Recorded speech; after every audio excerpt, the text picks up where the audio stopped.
बेटी ने दिया माँ को सबक। शादी को कुछ ही समय हुआ था और आज काम वाली भी नहीं आई, इसलिए मैं बर्तन धोने लगी। धोते धोते मेरे हाथ से कांच का कप नीचे गिरकर टूट गया। कप टूटते ही मैं डरने लगी कि मेरी सास अब जली कटी सुनाएगी। आवाज़ से सास दौड़ती आई और बोली, बेटी क्या हुआ? मैं रुआसी होकर बोली, माँ पता नहीं ध्यान रखते हुए भी कैसे मेरे हाथ से कप नीचे गिरकर फूट गया। मेरी सास बोली कि बेटी चिंता नहीं कर, कप ही तो फूटा है, तुम्हें चोट तो नहीं आई। और भले इसके कितने ही टुकड़े हो गए हों, पर मेरी बेटी के दिल के टुकड़े नहीं हो। मेरी बहू से महंगा क्या ये कप है? और हाँ, तुझे अभी ये सब करने की क्या ज़रूरत? मेहंदी भी नहीं उतरी तेरे हाथों से। अभी तुम राज के साथ ज़्यादा से ज़्यादा वक्त बिताओ और एक दूसरे को समझो, तभी तो तुम दोनों की नींव मजबूत होगी। ज्योति, इधर आना, अपनी भाभी का ख्याल रख, अभी इस घर में नई नई आई है। बेटी तुम मुझे अपनी माँ ही समझना, मुझे भी तुम्हारा दिल जीतना है, सास बनकर नहीं माँ बनकर। शब्द क्या मानो अमृत के घूंट थे। देखते देखते आंखें छलछला गई। मैं सास के पैरों में गिर गई और बोली कि मैंने एक माँ छोड़ी तो दूसरी माँ नहीं माँ पाई, बल्कि आप मेरी माँ से भी ज़्यादा ममता मेरे लिए रखती हो। यदि घर में कप टूट जाता तो माँ भी दो बात कहे बिना नहीं रहती। रात को मेरी नींद ही उड़ गई। रह रहकर शाम की घटना याद आ रही थी।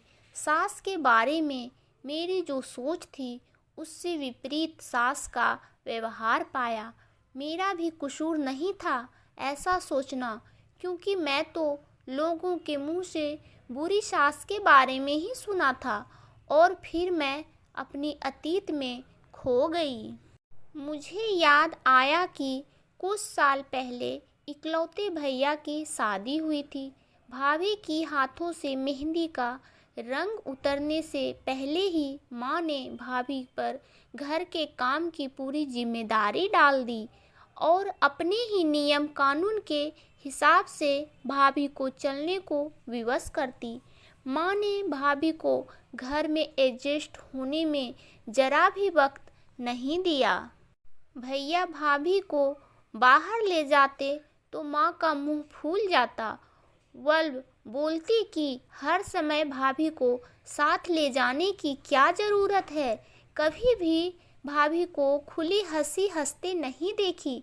समय के साथ भाभी ने सहना छोड़ दिया। फिर हर रोज़ घर में झगड़ा होने लगा। एक दिन भाभी के हाथ से कांच का गिलास नीचे गिरकर टूट गया। माँ चिल्लाने लगी कि कितना कीमती गिलास फोड़ दिया, रोज इतना माल खाती हो, उसकी शक्ति कहाँ गई? अपने मायके में गिलास फूटा होता तो मालूम चलता। कोई भी काम ठीक से नहीं होता, ना जाने कहाँ ध्यान रहता है। भाभी भी कड़क कर बोल दी कि हाँ, मैं तो बैठी बैठी खाती हूँ, आप तो खड़ी खड़ी खाती हैं। जब से आई हूँ तब से रोज दो चार जली कटी ना सुना दो, तब तक आपको चैन नहीं पड़ेगा। कभी मेरी माँ को तो कभी मेरे बाप को, हमेशा मेरे मायके वाले को कोसती रहती हो। दोनों तरफ से तीर बरस कर एक दूसरे को छलनी कर रहे थे। घर के अलावा हमने और भी जगह सास बहू के झगड़े सुनते सुनते डर गई। वल्ब शादी से कतराने लगी, पर माँ पापा के कारण शादी करनी पड़ी और एक अनजाने भय को लेकर ससुराल आ गई। पर आज की घटना मेरी सोच ही बदल गई कि सब सास या बहू में ऐसा नहीं होता है। नींद ना आने की वजह से मैं सोची चलो थोड़ी देर माँ से बात कर लूँ। माँ ने इतनी रात को मेरा फ़ोन करते देखकर बोली कि बेटा सब कुछ ठीक है ना? कहीं जमाई राजा या सास ननद से तो झगड़ा नहीं हो गया? मैं बोली, नहीं माँ, ऐसा कुछ नहीं। मालूम है माँ, आज मेरे हाथों से एक कप नीचे गिरकर टूट गया। तभी सास आ गईं और आगे बोलती उसके पहले ही माँ ने बोलना शुरू कर दिया, बेटा फिर तेरी सास के चिल्लाने पर तूने अच्छा सा जवाब दे दिया ना। हाँ बेटा, कभी भी दबकर नहीं रहना। तू भी पढ़ी लिखी अच्छी लड़की है, तेरे में कोई कमी थोड़े ही है जो सुनेगी। तभी बात को काटते हुए तेज आवाज़ में मैं बोली कि माँ अब बस करो, मैं अपनी दूसरी माँ के खिलाफ कुछ नहीं सुन सकती। माँ सहम गई और बोली, तू ये क्या बोल रही है?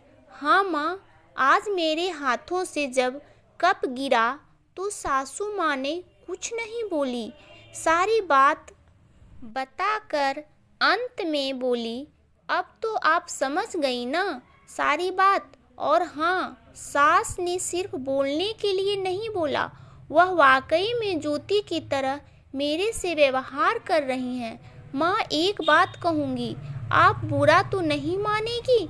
हाँ बोल बेटा। माँ, काश आप भी मेरी नई माँ की तरह भाभी के साथ व्यवहार करती तो शायद भैया भाभी अलग घर में नहीं होते।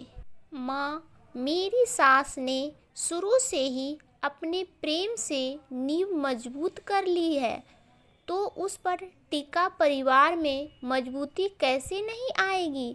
आज माँ को महसूस हो रहा था कि वो नहीं बल्कि सीलू उसकी माँ बनकर उसे अच्छी सीख दे रही है। माँ को गलती का एहसास हो गया। मैं आगे कुछ बोलती उससे पहले ही माँ ने कहा, बेटा अब जब तू यहाँ आएगी तो यहाँ पर भी पूरे परिवार की नींव में मजबूती पाएगी। अब फ़ोन रख, मुझे बेटा बहू के स्वागत की तैयारी करनी है। शादी के बाद नई जिंदगी की शुरुआत में अगर आज सा समझदारी से काम नहीं लेती, अपनत्व नहीं जताती, तो शायद शुरुआत की नींव ही कमज़ोर होने से पूरी जिंदगी आपस में दरार पड़ जाती। कप को फूटने से कोई नहीं रोक सकता, किंतु प्रेम को टूटने से तो हम रोक सकते हैं। कांच के टुकड़े हो जाएं पर घर के टुकड़े ना होने दें। घर में प्रेम का वातावरण बनाए रखें, एक दूसरे के सम्मान को समझें, इज्जत करें तो घर स्वर्ग बन जाएगा। घर नर्क से स्वर्ग में बदल सकता है। यदि बहू सास को माँ मान ले, वल्व सास बहू को बेटी मान ले, दृष्टि बदलने से सृष्टि बदल जाएगी। तो दोस्तों, आप सभी अपने जीवन में खुश रहें, मस्त रहें और इस कहानी को लाइक कर दीजिएगा, चैनल को सब्सक्राइब कर दीजिएगा। धन्यवाद दोस्तों।